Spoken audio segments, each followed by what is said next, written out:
चश्मे बद्दूर।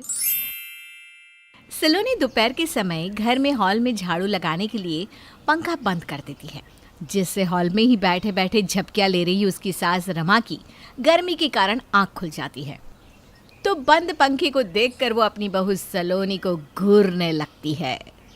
क्या बहू, तो मुझे गर्मी से टपकते हुए देखना चाहती है क्या? अरे नास पिटी, पंखा क्यों बंद किया? आप गर्मी में मर रही हो तो मुझे कौन सी एसी की हवा लग रही है? झाड़ू लगा रही हूँ इसलिए पंखा बंद किया। अब पंखा चलाते हुए झाड़ू तो नहीं लगा सकती। जितने ज़बान चलती है ना उतने ही हाथ चलते। तो ये दोपहर के समय झाड़ू नहीं लग रही होती घर में? अरे तू काम समय से खत्म क्यों नहीं करती? माँ जी, मैं अकेले क्या क्या करूँगी? आप तो मेरा हाथ बटाने से रही, कम से कम घर में एक देवरानी ही ले आइए।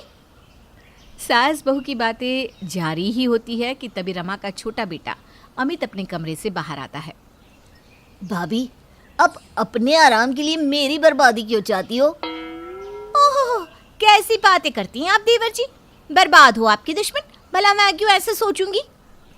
अब आपको देवरानी चाहिए तो मतलब मुझे तो शादी करनी होगी ना, और शादी तो बर्बादी ही है भाभी। अरे नालायक, शक्ल अच्छी नहीं है लेकिन कम से कम बातें तो ढंग की कर लिया कर। बहू सही तो कह रही है, उम्र हो चली है तेरी, अब तो घोड़ी चढ़नी पड़ेगी तुझे। अपनी सास की ये बात सुनकर सलोनी के मन में लड्डू फूटने लगते हैं। चलो, माँ जी के कानों में देवरानी लाने की बात तो गई, अब वो ज़्यादा देर नहीं करेंगी और इसी बहाने इन घर के कामों से कुछ तो राहत मिलेगी मुझे। बीतते समय के साथ रमा अपनी छोटी बहू की तलाश में लग जाती है और कई रिश्ते देखने के बाद चंचल नाम की लड़की के साथ अपने छोटे बेटे की शादी करवा देती है। गृह प्रवेश के बाद सलोनी की देवरानी चंचल थक कर सोफे पर बैठ जाती है। ये देखकर उसकी जेठानी बोल पड़ती है। अरे अरे देवरानी जी, बैठ कहाँ रही है? अभी तो और भी रस्में करनी बाकी है। चलो चलो, खड़ी हो जाओ। इसको क्या खुजली है? इतना भारी लहंगा पहनकर कितनी देर खड़ी रहूँगी मैं? ऐसा करती हूँ, बैठे बैठे इसकी तारीफ ही कर देती हूँ। जब तक सुनेगी तब तक तो मैं बैठी रहूँगी। क्या हुआ चंचल, किस सोच में डूब गई?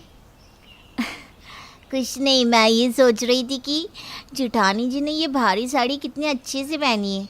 देखो ना, मुझसे तो अब इस भारी लहंगे में खड़ा भी नहीं हुआ जा रहा, और जेठानी जी के चेहरे पर तो कोई थकान नहीं। बहुत कमाल की बात है सच में।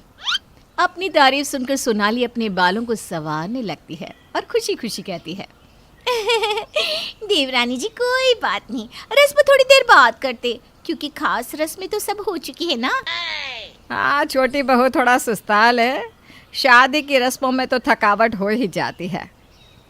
जेठानी का पता नहीं, लेकिन सास पे तो अकल है। अब कुछ देर मैं तो यहाँ से हिलने वाली नहीं हूँ। चंचल स्वभाव की बहुत ही तेज तर्रार लड़की थी। बीतते समय के साथ वो अपने ससुराल के माहौल में ढलने की जगह ससुराल में अपने रहने लायक माहौल बनाती जा रही थी। एक रोज़ जब चंचल हॉल में बैठी नेल पेंट लगा रही थी, तभी उसकी सास बहुत सारे कपड़े लेकर आती है और उसके सामने पटकते हुए कहती है, छोटी बहू, ज़रा इन कपड़ों को धो ले। इतने सारे कपड़े माँ जी? अभी धोने हैं क्या सारे? नहीं नहीं, अभी क्यों, 2 जन्म बाद आराम से धो दियो। अरे कपड़े गंदे हैं तो अभी धुलेंगे ना। तभी रमा का फ़ोन बजने लगता है। वो फ़ोन उठाकर बातें करते हुए कमरे में चली जाती है। उन कपड़ों को और नेल पेंट लगे हाथों को देखते हुए चंचल सोचती है, इतने कपड़े धोने बैठी तो इस अच्छी खासी नेल पेंट का सत्यानाश हो जाएगा। क्या मुसीबत है। चंचल उन कपड़ों को उठाने ही वाली होती है कि तभी उसे उसकी जेठानी रसोई से पसीने पसीने होते निकलती दिखाई देती है। क्यों ना मैं ये कपड़ों की मुसीबत जेठानी के सर पर डाल दूं। जेठानी जी, आप तो पूरी पसीने से भीग गई हैं। अब रसोई में एसी तो लगा नहीं रखा माँ जी ने, तो यही हाल होना है।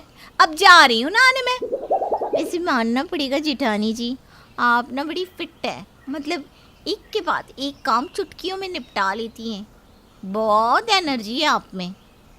फिट तो मैं हुई। अब तुम कह रही हो तो मान भी लेती हूँ, वरना अपने मुँह से अपनी क्या ही तारीफ करूँ।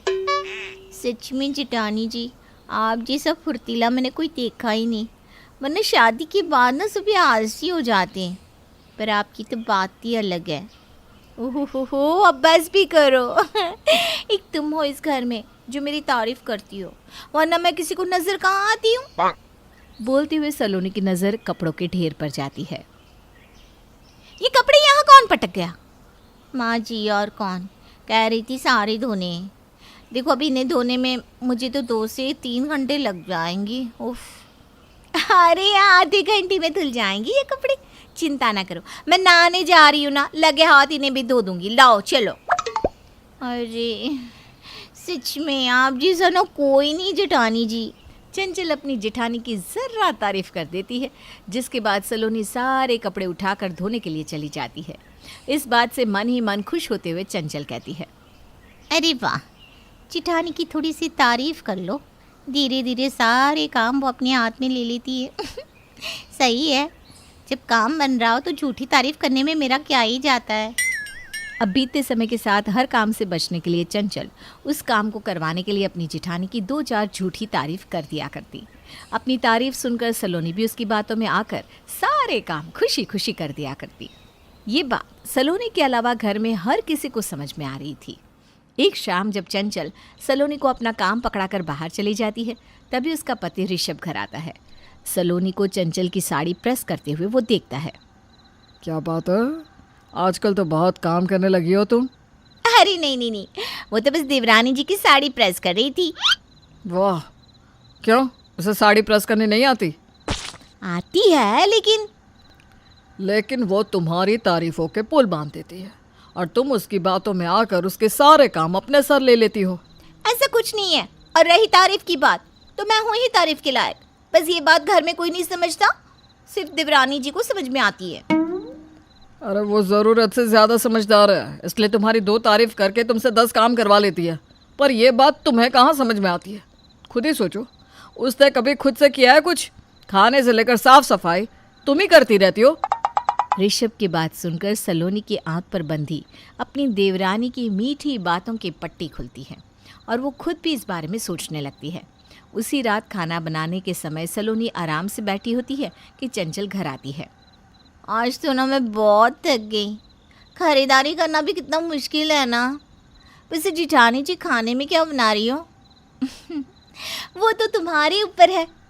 मतलब कि जो मन करे बना लो, मुझे कोई दिक्कत नहीं है। लगता है इसे तारीफ का डोज देना पड़ेगा। जेठानी जी, आपका चेहरा आज बड़ा चमक रहा है। आपकी सुंदरता ना दिन प्रतिदिन बढ़ती ही जा रही है। हाँ, और इसी सुंदरता को बनाए रखने के लिए अब मैं किचन में खाना बनाने नहीं जाऊंगी, इसलिए ये काम तुम करोगी। जेठानी जी के तो सुर ही बदल गए अचानक। अरे क्या सोचने लगी? अरे जल्दी से जाओ, तुम्हारे बदले काम करने कोई और नहीं आने वाला। चंचल अब समझ जाती है कि सलोनी अब उसकी बातों में नहीं आने वाली और वो मुंह बनाकर चली जाती है किचन में खाना बनाने। इस तरह अब जेठानी की तारीफ करने से उसका कोई काम नहीं बनता।